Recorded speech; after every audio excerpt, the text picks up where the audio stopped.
Hey guys, so I'm probably going to start coughing now. I thought I'd do a really big update, like a 10-year update of, oh, do you like my earrings? I love them, starfish, of where I am now. Sorry, I get really bad hay fever. So first of all, I'm going to go over the main aspects and I may break them down into smaller videos later on so it's easier for people to see.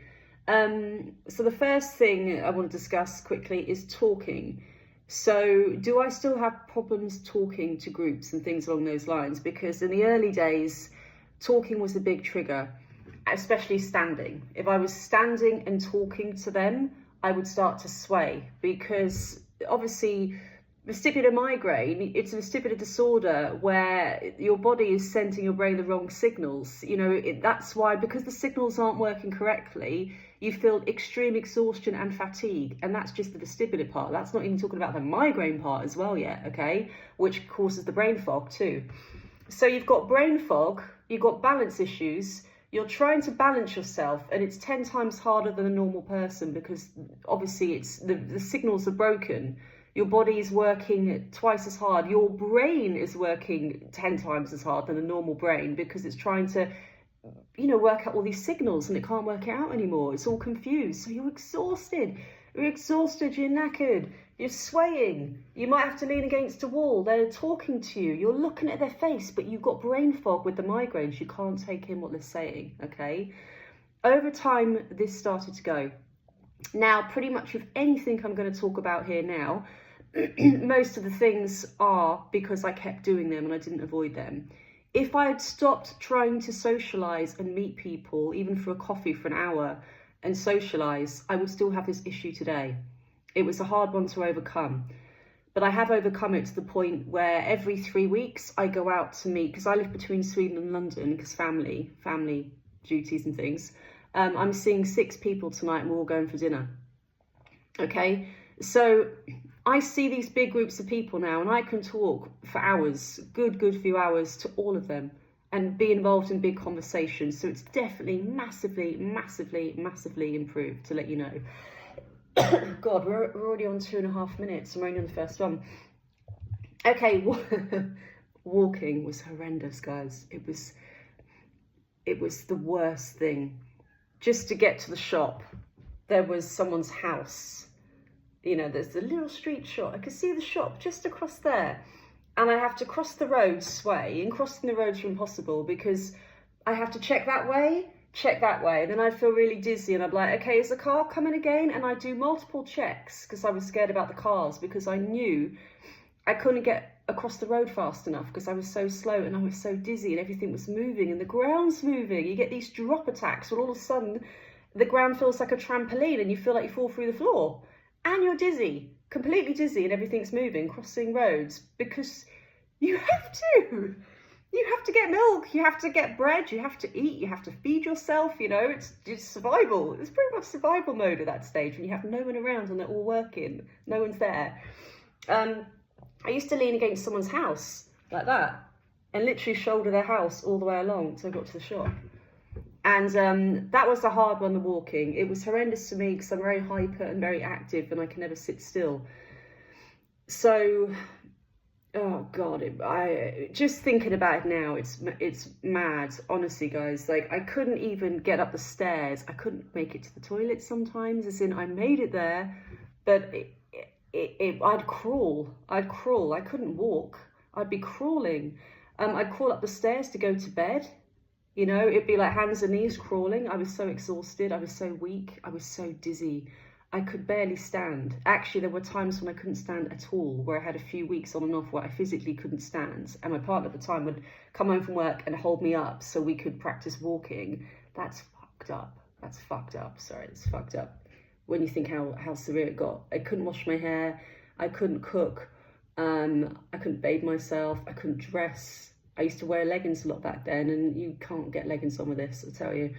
But going for the positives, I would get up off my sofa, dizzy as hell, like this, and I would stand up and walk. This is in London, guys. The house was small, yeah? It was like maybe 4 meters away, and I'd stand up, hover over like that, hammered, like almost like I was really drunk, and touch the wall and sit back down. And I did that a few times a day, and I built up over weeks and months till I got to the point where I was walking around my back garden, which is tiny. It's a box garden, it's London.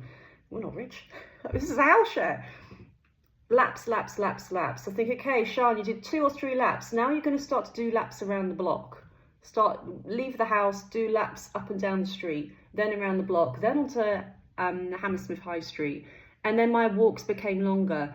But it still took up to the 2-year mark of me feeling dizzy. I was dizzy up to the 2-year mark walking. At the 2-year mark, I realised I could walk a full 20 minutes pretty much with a very low dizziness level, and I could actually walk and feel okay. And that was me walking every single day, literally out every single day. I didn't take a week off hardly. I was always out, no matter what. I had to feed, I had to eat, I had to get food. I was always out, you know.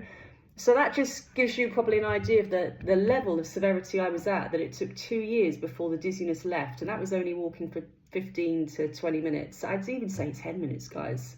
Because I remember at the 20-minute mark, 15-minute mark, I was really dizzy and had to like stumble home again. The point is, 10 years now, I'm ice skating, I'm figure skating, I'm roller skating, I'm traveling solo, sometimes for months at a time, you know? A month at a time, not months. So that's where I am now, okay? Walking was the godsend for me, and I had vestibular therapy too, okay? And vestibular therapy didn't work to begin with because I was so dizzy and off my head. Later on, it was an absolute godsend because I do believe with vestibular therapy, if you have it too early, you are so off your head dizzy anyway, and the migraines aren't under control, and you haven't recalibrated quite yet, you know, to do it. There's no way you're gonna be able to do it. You're gonna really, really struggle. And that's why I say it's so important for people to consider going back to vestibular therapy 6 months later, 9 months later, a year later. Because many are like, well, I tried it, it didn't work for me. But did you go back and try it again? You know, some people might have, but many people I speak to didn't. I was one of those people that, losing hope, went back and tried again. And the second time I did it 3 times in the end. Massive difference, because my dizziness has started to stabilise, okay, after 8-9 months of it. And I'm still dizzy every day, but a lower base level. And the migraines were a bit more under control by then as well. So next thing, loud bars, coffee shops. This is really important. I'm going to a loud bar restaurant tonight, for example. You can't avoid them, because if you avoid them, how do you feel you will ever handle them ever again? You know?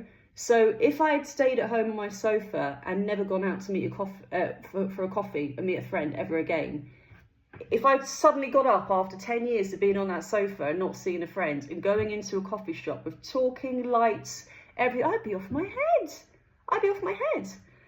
So I started doing it very gradually. I'd stumble in, I get something, I get a takeaway coffee. And by the way, I can drink coffee.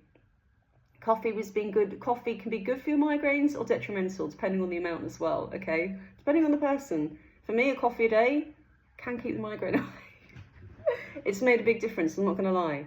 Coffee's made a big difference, it really has. It's helped having one a day. But if I overdo it, I am going to get that brain fog and the start of a migraine, so you've got to be so careful with it. But ultimately, go in, grab something, leave. Okay, so go in there, grab something, leave. Dizzy as hell. The next day, go and grab something, leave. Doing this over weeks, months, till it got to the point I thought, well, you know what, it's going to be quiet this time. I'm going to go and sit down in the corner where it's quiet and make sure there's no loud music around me. And I do that, and I started doing that literally every day if I could, even for half hour. I was broke half the time, couldn't afford it. But the fact that I could get out and sit in a different location other than the flat I was in, which was really dark, dull and depressing, and it was really miserable in high rises and surrounded by other high rises, so it was really dark and grey, and it was very depressing at the time. Even though I was grateful I had somewhere to stay, it was good to get out with that and not stay on the sofa. So now I'm okay, I can do it. I can go out, I can go to a coffee shop. I go to coffee shops nearly every other day now for 2 hours sometimes, and I read my Kindle. And I don't even notice the noise, the music, people coming in and out, okay? So it's like Rasputin, I always say this, it's like if you take small amounts of poison over time, you can become immune to these things. That's how I always like to liken it to. Relationships, some of you, relationships can massively affect every level of your life, especially with this. Some friends, the majority of friends, may not see you as much because they have lives, they're busy, they're working. You know, you're never out.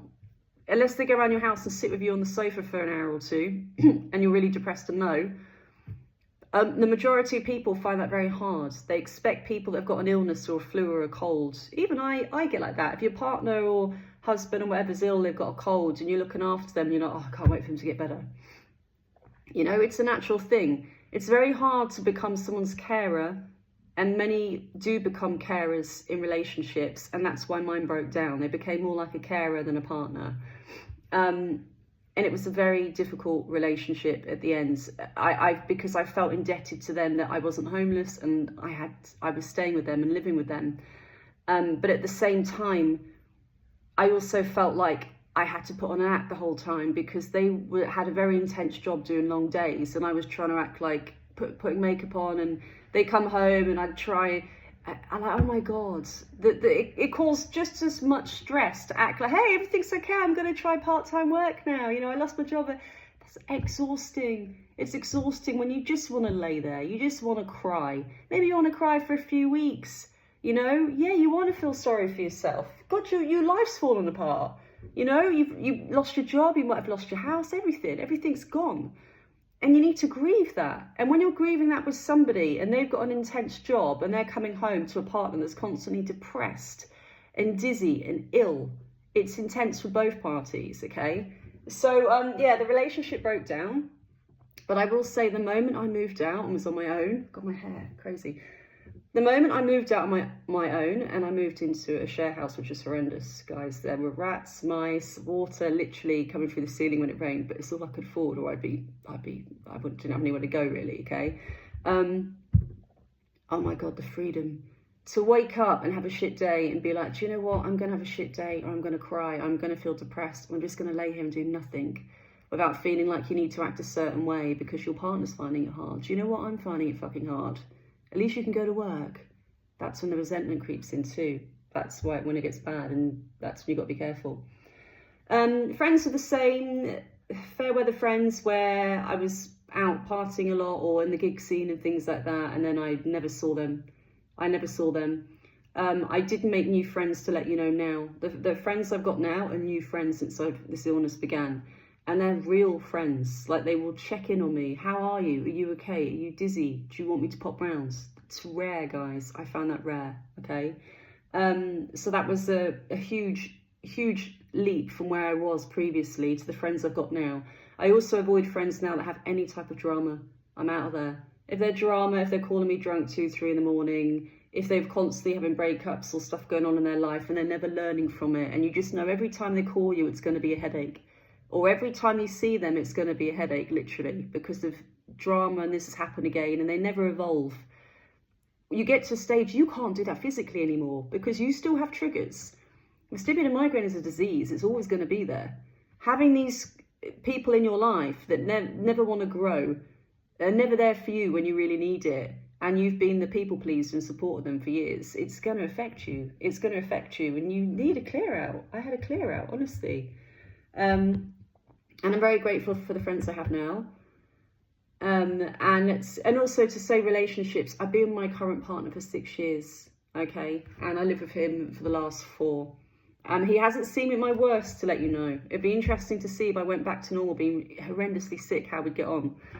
But the difference is, for those partners that stuck by you, and you know this, because some of your husbands or partners or wives stuck by you no matter what, it's a different feeling. Like, he supports me, you know, like emotionally, he takes care of me, he looks after me, he it sounds so cheesy, he adores me, and he's always telling me he loves me and I'm beautiful. And I know that sounds so cheesy, and I'm gonna blush now, but after 6 years, it's really nice to feel wanted. Whereas when you're sick and ill and the other person kind of goes off you because you're so ill, and it's horrendous, you know, your self-esteem is so low anyway, you know, they're not really into you anymore, and you're still living there out of desperation, and you can't really just break up because you've got nowhere to go and no money and you're fucked. To be in a situation now where I feel secure and really loved is the best thing that could have happened, honestly. Travel. Oh, guys, travel was horrendous. I always struggled in the car, which is a big migraine sign. Sorry, hay fever. I used to get really sick in the car. Travel, I used to fly everywhere. No, I wasn't rich. It was because I used to travel to Europe really cheap when I was in my 20s. You know, it'd be like back then 50 quid for a return flight, and I had friends living in France, so I would have free accommodation, okay? I was flying a lot back and forth and seeing people. And then I travelled, you know, to Australia, New Zealand, and I did a bit of travelling after that. So I was on a lot of planes, like 50 planes plus easily. And now I'm in Sweden every month on and off with the kids, and that's even higher. My point is, I wasn't scared of planes. When I got this, I had such a fear of planes and being sick on the plane, it turned into such a bad phobia. I had to have hypnotherapy 3 times to clear it. Because before I'd even get on the plane, a month before, I'd count down the days and feel sick and anxious. You're going to get dizzy, you're going to be sick on the plane, everyone's going to look at you. And I created a massive, massive phobia to the point I actually needed help to get out of that phobia. It got that bad. Hypnotherapy did help. It took the fear from maybe a 9, 10, to the point I was queuing up for the plane once. We were just about to board and I nearly passed out. I had to sit on the floor before security. Can you imagine? Security are about to let us on and I'm sat on the floor because I thought I'm going to fall any second, because I was so dizzy, I was so nauseous, I was so sick. And it took those feelings from a 10 down to a 4. And since then, I don't even notice it anymore. I'm on a plane every 5 weeks for family and stuff. So they're not all with me. I fly to them, okay? So it's a completely different experience. And then I traveled to Costa Rica on my own for a month. And that was mad, thinking I did that. That was 15, 18-hour flight, I think. I had to fly from the UK to France. Then from France, like I think it was a 10, 11-hour flight to Costa Rica. Okay, all in one day. And then the next day I woke up and took a tiny mountain plane. It only took 20 minutes, but oh my God, you could fit 6 people in it and a storm hit us. And we were all over the place. And that was insane. So I did 3 planes. So now I'm okay with travel. Next thing, sleep. Sleep, I've massively struggled with sleep continuously. Now with sleep, I take Zopiclone, 7.5 milligrams, but I split it and take only half when I need it. Now there was a point where I was on it like sporadically, maybe for 5-6 days when I had the kids and I needed sleep to function and take care of them or be around them and play. And now the last 2-3 months I haven't needed any, which is rare for me. So at the moment sleep's pretty good. But sleep, if you don't have sleep, it's one of my biggest triggers. My biggest triggers are stress and lack of sleep. Lack of sleep will ruin me, literally. If I don't sleep for 3-4 days, I guarantee the dizziness will start to come back in and kick in. Okay, I'm speeding up now because it's already nearly 20 minutes. Exercise. I try to do quite a few things again like I used to. I used to be a long distance runner cross country. I'm on about the school, you know, not like professional. Played football, played hockey. I was on the hockey team, I was on the football team, I was on the basketball team, I was on the netball team, I was on the football team. My dad was a Marine. We were doing every sports going. I couldn't do any of it ever again because anything with high impact where I'm jolting would affect me and give me dizziness. And that's because I have a military neck as well. So my neck's completely straight. And because of that, it doesn't handle impact very well. So that also makes my migraines worse and the dizziness. So I had to find something low impact. And then I discovered through my friend, she was a roller skater. And I tried in lines. That's not going to happen. It made me so sick and exhausted and ill. I started quad skating because it was 4 wheels. I was more stable. And as you know, I've been doing that for 3 years. And now I've been figure skating for 3 years as well. Do I relapse? Yes. I made a video once and I randomly started crying. And I used to hate people that cry on social media, like the attention thing. And it came out of nowhere because I was so dizzy and sick. I had to take 5-6 weeks off and I was devastated because it was everything to me. I still get relapses with that, okay? Recently I had a lesson for half hour, my first half-hour lesson in forever, guys, honestly. And I was so anxious about it, I started getting jelly legs. And then my balance wasn't very good anyway, you know, for that half hour. And now I've had to take it easy again now. So it will be on and off. If I push too hard, I'm going to figure skate every day, I'm screwed. I have to really be careful of how much I do it. And if I'm careful with how much I do it, I can keep doing it, to let you know, okay? Diet and drinking. Diet never did anything for me. I remember going to the National Migraine Society or something in London and spoke to neurologists and specialists there. And they shocked me because they said diet doesn't make that much difference. But the way I see it is, it's still going to make you feel like crap if you eat junk food every day, if you drink alcohol constantly and get drunk. So diet is still important to anybody. But they meant when it came to migraines. But I'm still up in the air with that one. I still think it's important. But to be honest, I'm not on any special diet. Mine's all over the place. I'll have a healthy dinner and I'll eat 5 packets of pickled onion crisps. I drink alcohol, I'll be drinking tonight.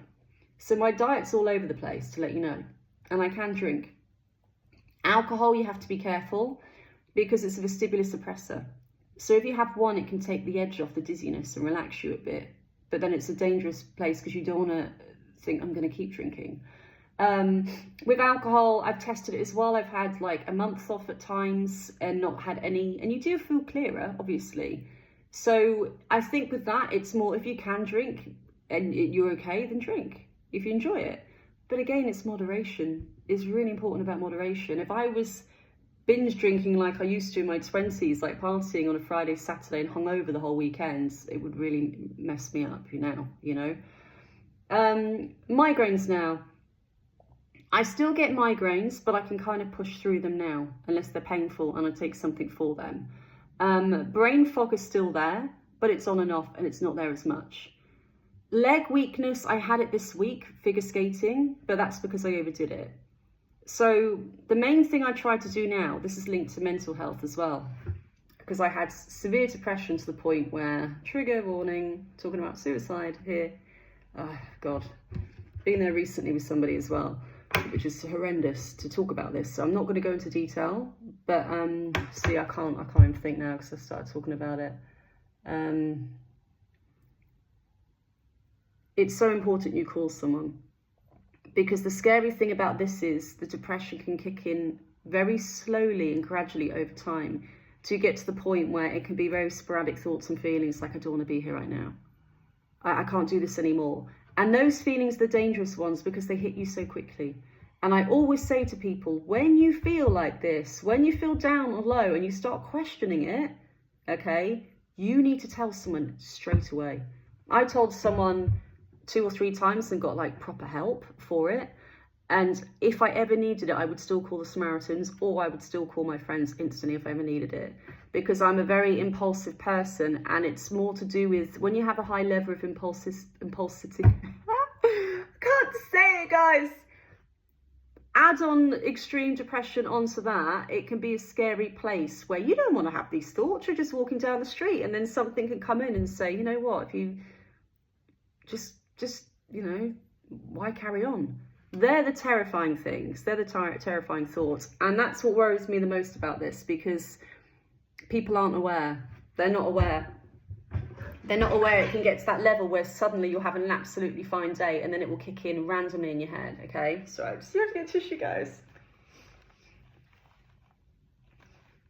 Oh, and by the way, I'm not on about, this is nothing linked to stuff like schizophrenia, voices in your head. I'm talking about something completely different. It's impulsive thoughts that can come in with depression, and that's what people need to be aware of. Let's see, and I think that's most of the things I have covered. But mental health, the biggest thing for me as well was acceptance. So realizing after fighting it so hard to get back to where I was, okay, I'm not going to be where I was again. I had to make massive lifestyle changes, guys. I can't work full time anymore. The only reason you see me doing all these things now, and ice skating and roller skating, going out and seeing friends, is because I'm not working full time. If you put me back in a full-time office, 8 hours on a laptop again, I will relapse. I will relapse. So the biggest reason I am the way I am now is because I had to make big lifestyle changes. Now, not everybody does. Lots of people have just gone back to full-time again. But with me, I physically could not do the 8 hours with my eyes anymore. That was one of my biggest triggers. I couldn't do it. It would snowball. 2 days on the computer for 8 hours, 3 days, kicking in the dizziness. 4 days, it's getting really bad now. 5 days to 6 days, couldn't even see the screen. And I went back 3 times full time and had to quit. So now I work part-time from home, okay? And I feel for people that can't work part-time, or I really feel for you because I've been there. But ultimately, like I said, it's lifestyle changes. I think what I really want you to know is, maybe this is why I don't post so much now either. I like waking up and not even thinking about this. You know, I think I deserve that after 10 years, to wake up and not think about migraines, to not check in with my dizziness, to not think about my illness. And I have been living that life now for, I'd say a good 9 months, guys, where I don't even think of it. I don't even think of it. Unless I'm talking to you or posting, I never think of it. I don't think, I'm still base level dizziness for sure. I still have a base level dizziness, but I'm so used to it now, I just manage fine. And I think that was the biggest thing. Because before, I'd wake up and check in on how dizzy I am, how sick I am, how ill I am. And it made my anxiety worse. They've even proven people with chronic pain, you can actually make it worse by focusing on the area. I mean, some people now, if I told you to really focus on your hands and think of feeling in your hands, you can have that feeling and sense your hands, okay? It's like phantom leg syndrome, when there's not a leg there and people still think it's there. It's so important, like I say about neuroplasticity, and not waking up every day focusing, I'm sick, I'm ill. That's just reinforcing, telling your body you are sick and you are ill. And I stopped doing that. And how I stopped doing that is, people are like, well, how the hell do you stop doing that when you're dizzy 24/7? You can't ignore you're dizzy. You do other things. I went out, go to the park. Oh, I'm dizzy, I'm going to fall. Focus on something else, Sean. What can you smell? Okay, it's spring. Oh, I can see daffodils. What can I hear? I can hear the trees rustling. I'd focus on sounds and senses, and I would do daily walks for months and months and months, till it got to the point I would just automatically tune into what's going on around me, rather than tuning into what's going on in my body. Wow, that could be a t-shirt slogan. Right, I'm off to have some Caribbean food, some jerk chicken, yeah, rice. I found a place around the corner recently, Caribbean food, love it, plantain. Right, I'm off. This is a long one, that's why I'm probably going to break it up into multiple pieces, but my eyes are so red from hay fever as well. But that's the main ones. And guys, I'm 44. I was 44 on Tuesday. It's going to come back. I'm going to have relapses for sure. But at least my brain is in a better place now, where I'm getting on with it. I'm not focusing on it. If I want to do something, I'm going to do it. You know, I'm just going to go out. I'm going to go on a boat if I want to. I might be a bit off for 2 days, but I'm still going to go on it 3 days later. I'm not letting things stop me anymore. And I'm not focusing on it 24/7, which for me is the biggest bloody thing.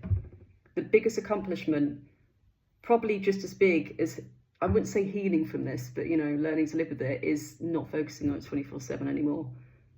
Just go about my day every day. Don't even think about it. I actually can't believe I'm saying that, but I don't actually think about it. I just don't anymore. So that's the biggest takeaway. Okay, bye guys.